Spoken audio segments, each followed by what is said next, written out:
संसद के बजट सत्र के पहले दिन हुए राष्ट्रपति के अभिभाषण के धन्यवाद प्रस्ताव और उस पर चर्चा संसद और सरकार के लिए हमेशा ही खास मौका रहा है। और उसका कारण यह है कि इस चर्चा के बहाने जहां सत्ता और विपक्ष अपनी बातें खुलकर सामने रखते हैं, तो यही वो मौका है जब नीतिगत मुद्दों पर नए सुझावों और भविष्य में उठने वाली चुनौतियों की पहचान भी होती है।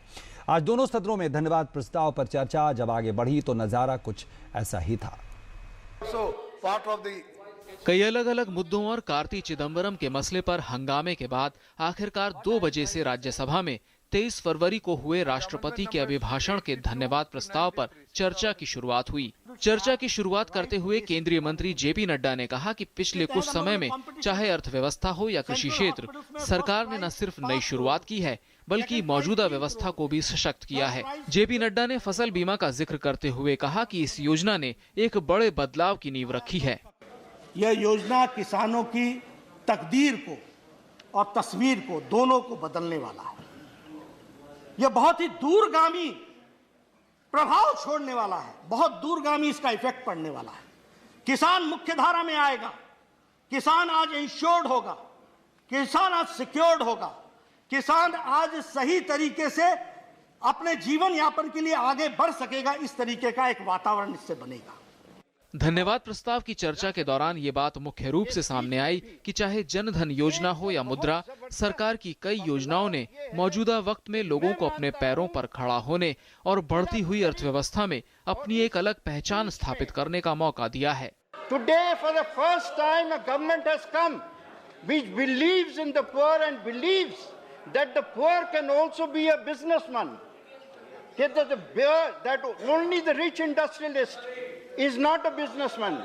क्या अगर आपके पास एक चिकन फार्म है।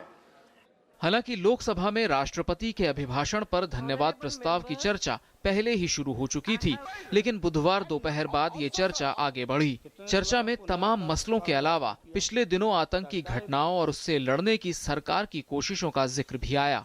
Mumbai was a horrible, terrible blow to this country. It was a blow to every single Indian. The UPA government worked tirelessly to trap Pakistan. We isolated them internationally.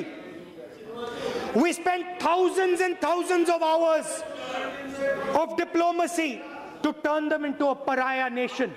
चर्चा के दौरान किसानों, उससे जुड़ी हुई सरकार की नीतियों और देश के कई हिस्सों में पड़ने वाले सूखे पर भी चिंता जताई गई, तो युवाओं को और ज्यादा रोजगार के बेहतर मौके उपलब्ध कराने की मांग भी विपक्ष की ओर से आई। देश को मजबूत कीजिए और देश मजबूत करोगे तो आप मजबूत हो जाएंगे खुद ही। देश स्वीकार कर लेगा, भाई इन्होंने देश को मजबूत किया है, बेरोजगारी मिटाई।